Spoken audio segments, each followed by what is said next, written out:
So we saw Dark a little bit earlier. Absolutely dumpster classic. Was not close. But now it's going to be Trap versus Dark. And we're going to have to see whether Trap has a little bit something more in store. And I promise you, this is a much better series here. But again, before we get into it for real, like, comment, subscribe. You know the deal. Upload one cast in 4K every day of the week. They tend to be pretty good, at least I think. Of course, also I stream on Twitch every Monday, EPT North America, 7 p.m. Eastern. Tuesdays and Thursdays, NAA Apprentice, 7 p.m. Eastern as well. Saturdays, 11 p.m. Eastern for EPT Korea, and then earlier on the day and also on Sunday, 1 p.m. on both times for the Alpha X European Ascension League. But now, let's get into Trap versus Dark.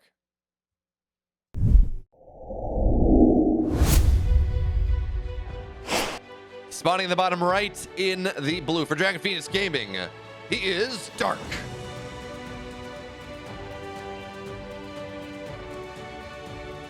And his opponent in the upper left in the red. Struggling against his opponent recently, but we're going to have to see something else for the Kwangdong Freecs. Trap.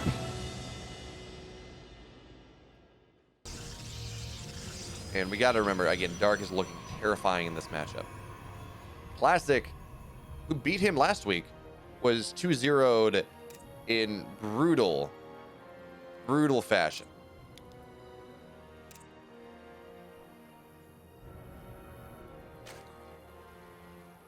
So we're gonna have to see whether Trap is any better. For quite a while, Trap was the thought leader, the build order leader in how Protoss approach Zergs in Korea. He invented the Stargate builds, the most of them that we saw played, that dominated the matchups for quite a while. That is no longer as viable as it once was. Although I have seen some talk about double Stargate Phoenix seeing a resurgence as a strong style, as Dark is going to steal. Dark is all sorts of cheeky. He is it seems like he really likes this hatch block idea, because even if he's not doing it, he is scouting with a drone in 3 straight games. And he will be able to deny the gas for a little bit, actually making Trap drop a little bit of mining time, which is of course just the smallest bit annoying. It's not going to make or break the game, but when you are at the highest level and you are Dark, you are Trap, any small advantage you can find, he'll take it. And of course, remember folks, drones regen. So this is not a probe or something that is just kind of like permanently on 5 HP and whatever. It's not a worker that will eventually die. But remember, last time we saw a drone scout like this, we saw a Dark who went for a Ling Queen Nidus. We're going to have to see what he wants to go for in this game. For now, the probe scout will survive. The drone scout will also survive to mine back home. And I guess part of the reason that we saw Dark not just staying there forever until it died was the fact that this is Berlingrad, and it's actually a rather short rush distance. You can get your probe back pretty quickly. And therefore, I guess it makes it worth it.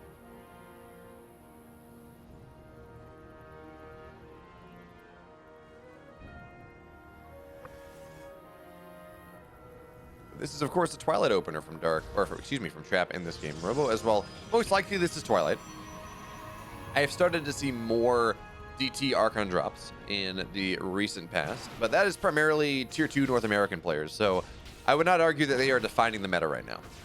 You never know. The 2-1-1 battlecruiser build that TY has used to great effect in the past was stolen from like a top 150 GM. No. Wasn't it like a diamond player? Yeah, it was like a diamond Korean Terran. And TY said, I like the idea of this. I'm going to go for it.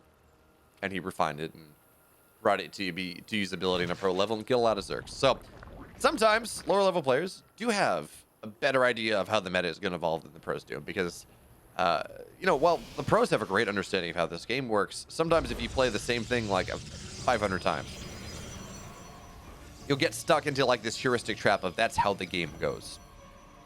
You'll get stuck into your pathway is your analysis of how things work.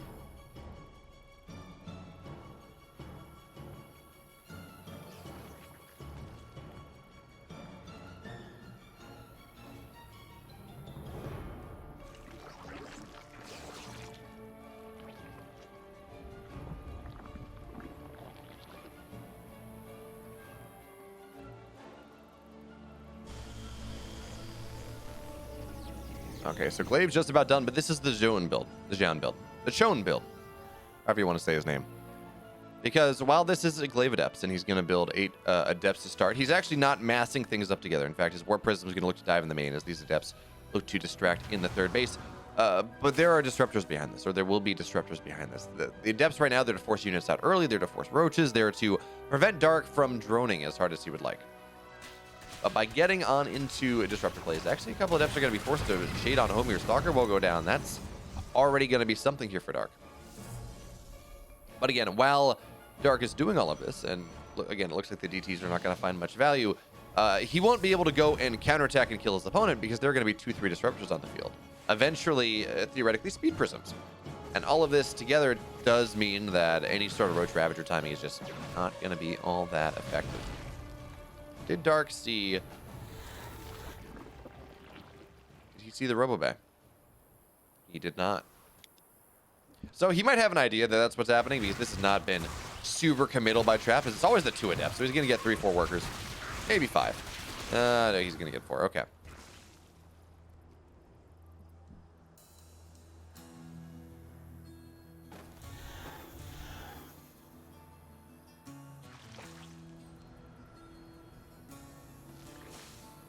There we go. Disruptor speed just about done. Blink on the way as well. So the way you get out of this, by the way, the way you transition out of this is not into a prolonged macro game.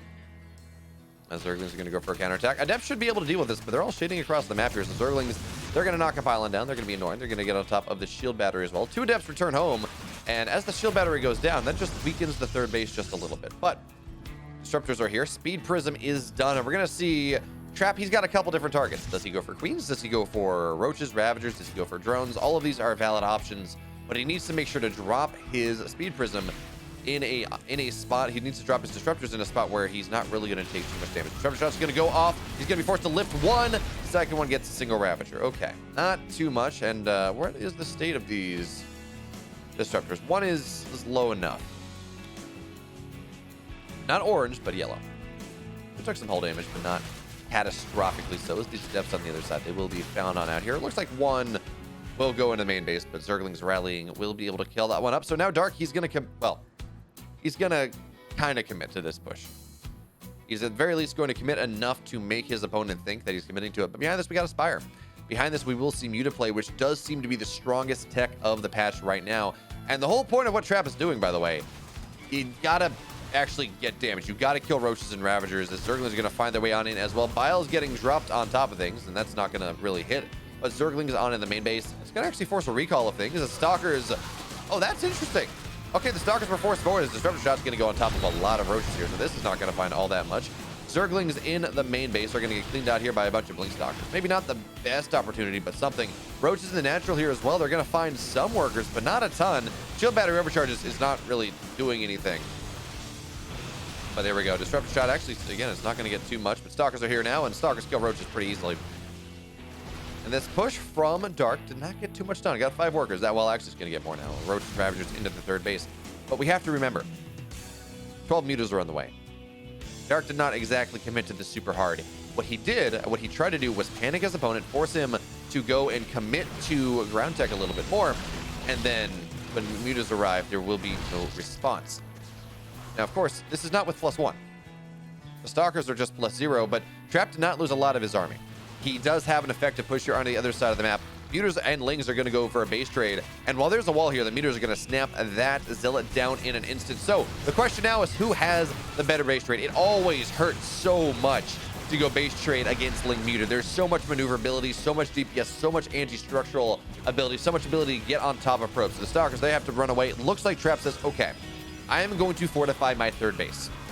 That is where I will make my stand. That is how I'm going to hold this game. As the Adepts continue to find value, continue to move on in, but the Zerglings, the Mutas, they're going to get it on top of this fortified third before it is ready to go. So the Zerglings starting to go down, but the Muta count is all that matters. 16 Mutas still remain. There's no shield battery overcharge here. The Stalkers, they're falling. The Muta count is not increasing or decreasing. In fact, it is increasing. +1 air, though, will be denied. And the Mutas will kill the third base. Zerglings will kill the third base. But 26 workers have died. Disruptor shots on top of a lot of drones is going to be somewhat nice. And remember, folks, we have a recall. We have the ability here for the Stalkers to recall their way back home after killing a bunch of hatcheries and maybe equalize things. So for right now, Trap is down on effectively 0 probes. He has to get as much hatcheries as he can and then go kill his opponent. He needs to win a fight. And it actually looks like he may not have recall. No, he does. I don't know why he's not doing it.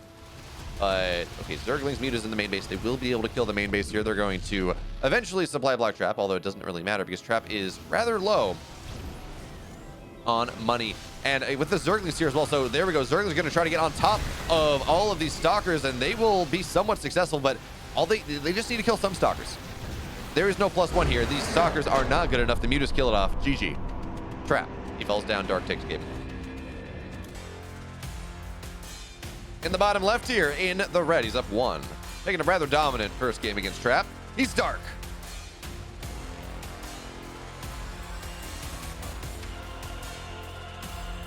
His opponent in the upper right here in the blue. He took a great game against Time, but can he overcome his opponents?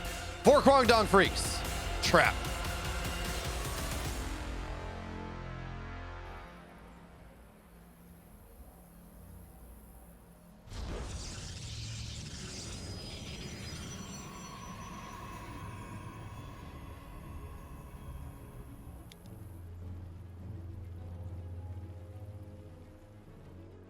So again, we saw Trap.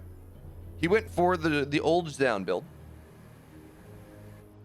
And he wasn't able to find much. He held, but he took... With that build, you're not supposed to take damage from, especially from a half-committal Ling Roach Ravager. As Dark, he's pantomiming that he's going to go for a hatch block. I don't... Well... Yeah, like I said, I don't think he does. In fact, he skirts the edges of it, so the Nexus goes up anyways.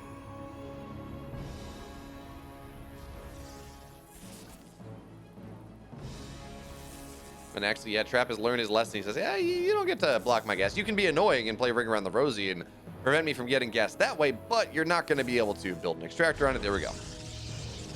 Refinery going on down. Sorry, a simulator going on down. The unit that makes gas go vroom vroom. Or the structure, the building.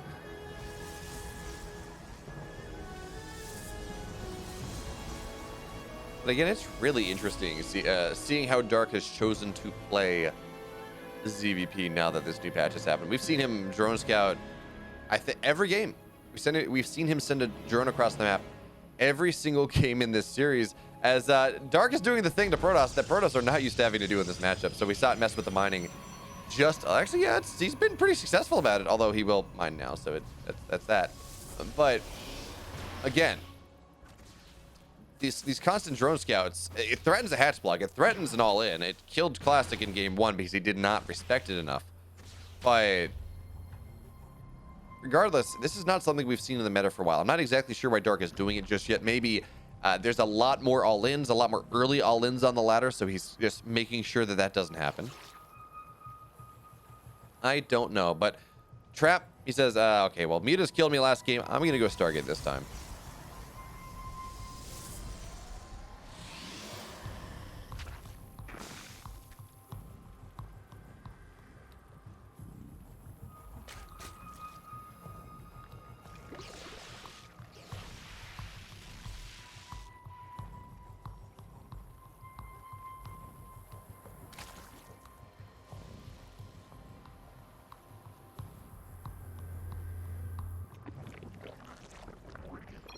Game paused.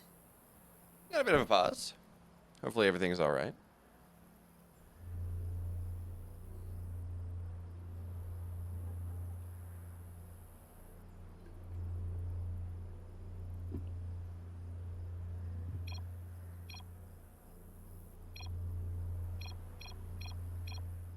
Game resumed. All right, folks, we're back into it.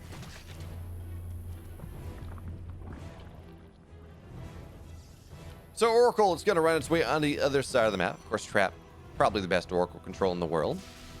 Certainly amongst active players. So Adepts, actually, with the Adepts and the Oracle as well, this is where things get a little complicated. Because you have Worker bursting potential in 2 spots. But of course, there are no drones here, so the Adepts and the Natural don't really do anything. I think Trap would have preferred to run those into the third base. You're not getting much out of that, Trap. Nice try. I appreciate it. But look at this. +1 melee on the way. That was 4 minutes. So there's an all-in that we see some Zergs do that is a +1 Ling Queen Nidus. And considering well, we're gonna have to see how much gas Dark mines. +1 melee often means you're gonna go into mutas, but it also very much could be some sort of Ling Queen all-in. We're gonna have to see what happens once this set of queens are done. Does a quick lair happen? Does he decide to stay on hatch tech for much longer? Because again, queen walks not all that great anymore. On this map in particular, it's so long. Now there's the opportunity, of course, we saw it once. We saw, shoot, who did it? Just Rogue, maybe? Someone versus Estrella on Pride of Altaris, I think I saw. I know I saw the game, I can't remember who did it, but we did see a hatch cancel into a creep tumor into a queen walk, and it seemed to be fairly successful.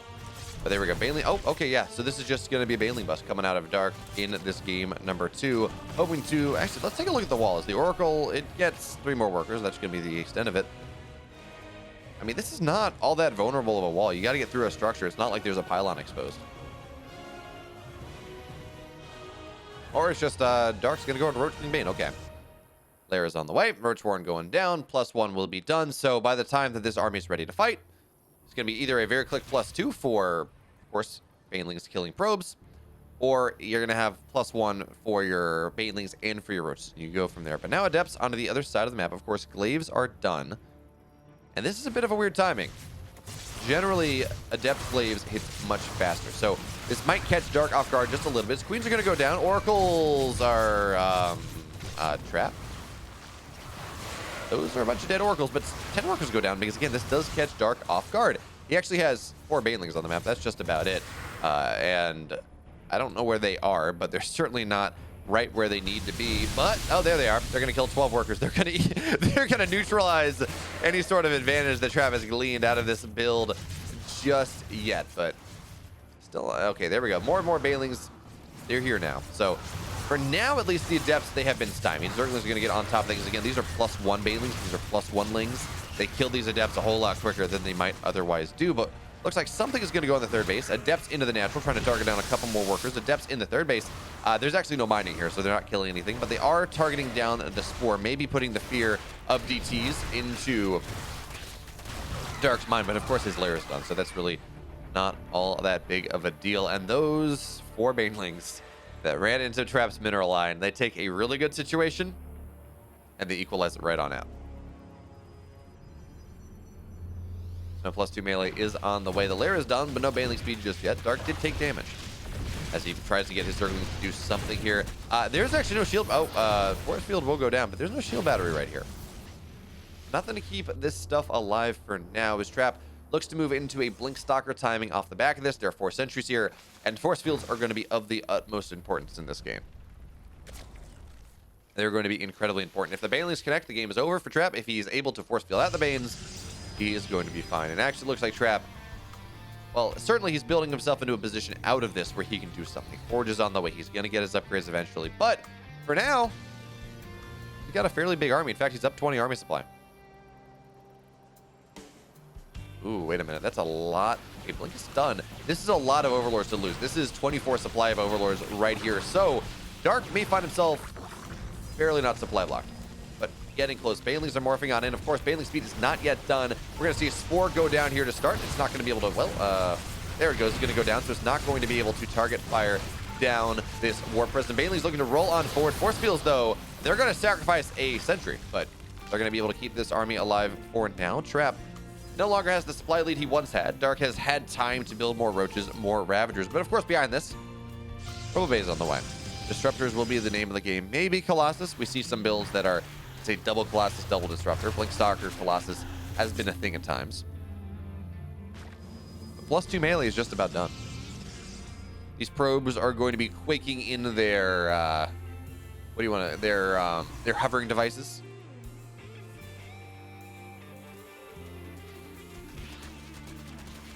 In their anti-gravity boots. Okay, there we go. Colossus will be the name of the game. But it's only single Robo Colossus, so it's going to take a while to get to kind of critical mass to deal with Banes. And I don't know how much what you all have been watching, but you watch EPT EU. Vanya has been killing Protoss with just Ling Bane. He's been killing 3-4 Colossus Protoss with just Ling Bane, and part of it is he was just a better player, but just saying. Extended Thermal Lance, though, is on the way. +1 will eventually be a thing here for Trap. He's building himself up into this big death ball that he can run across the map with, and for now, he's not really... He's on the map, but it's on the edge of creep. It's all about going and reducing creep spread, all about keeping his opponent just a little bit honest while he waits for him to... He waits to get to this 3-4 Colossus count that he finds acceptable. But Dark doesn't want to wait for that. There's a big army right here, right now. It's a bunch of Ravagers, a bunch of Banes, and it's only 4 Stalkers defensively. So Trap will have to rotate around. We'll have to deal with that. He's going to scout the Banelings morphing on in, so he should know what's coming. As it looks like Zealots find their way on, or excuse me, Adepts find their way on in the main base here. A couple more workers go down. Queens will be able to force things back, and actually, ooh, that's a big F2 move. Dark's entire army is forced back to deal with 4 Adepts. Not exactly worthwhile, but it buys Trap time. Now he's 2 Colossus on the field. Now Extended Thermal Lance is maybe going to be done by the time this push happens here in earnest. And that, again, that +1 range is a big deal. But now Dark looking to run on in. Force fields are going to have to seal off the right side. But honestly, the force fields are not all that great for now. Banelings, they're getting on top of everything but the Colossus. They are able to micro backwards for now, but Colossus are only good so long as there is something to buffer for them. Does not feel like there's a lot to buffer for these Colossus right now. 32 probes go down, as well as Baneling drops hit every single base. This build, this timing was executed to perfection here for Dark. He had stuff everywhere. Baneling drops in the main base. I assume Baneling drops in the natural. Certainly Baneling drops in the third. We saw 3 drops go on off here, and the Stalkers, they're just going to try to chase things down, but Biles, they had Stalkers on the retreat as well. So now Dark, he's up 70 army supply. Or 70 supply, 40 army supply. We're going to see the Dropper Lord go down. But Trap loses his 4th base. He loses 32 workers. He does not lose a Colossus, luckily enough. So at least the tech of his army mostly alive, but losing those sentries is just about as bad, to be totally honest. You need the force fields. You need to quote Parting, you need to be a maestro. You need to be able to paint with them. But instead, Trap, he's going to rely maybe on Archons just a little bit. Archons to buffer so his Colossus can fire. But this game this is hard for Trap now. Losing a base, losing 32 workers. Makes life extremely difficult for our Protoss player. And behind this Dark, he's not sticking on Roach Ravager Ling Bane. He's not staying low tech. His Hive is just about done. And folks, the ultimate answer to Robotech, it's Hive. It's Vipers. And Dark, as soon as he throws some supply away, because right now he actually can't build any Vipers, as soon as he throws some supply away, he will be able to build a couple Vipers, yoink all of the Colossus, yoink the Disruptors, and then this is a gateway army against Lurkers, against Banes, against Lings, against all of these powerful units that do not really fight all that well. So there we go. First Viper is on the way. Baneling drop is now ready once again, and Dark has Stalkers in his 3rd base, but he does not, or Trap has Stalkers in his 3rd base. And actually, that's where Dark is going to go, so the Stalkers are going to be able to deal with that, at least in part. What is in this this Warp Prism? Oh, Disruptor drops, okay, but he can retreat back to creep, so it's not going to get too much. Looks like, okay, so Observer will go down here as well.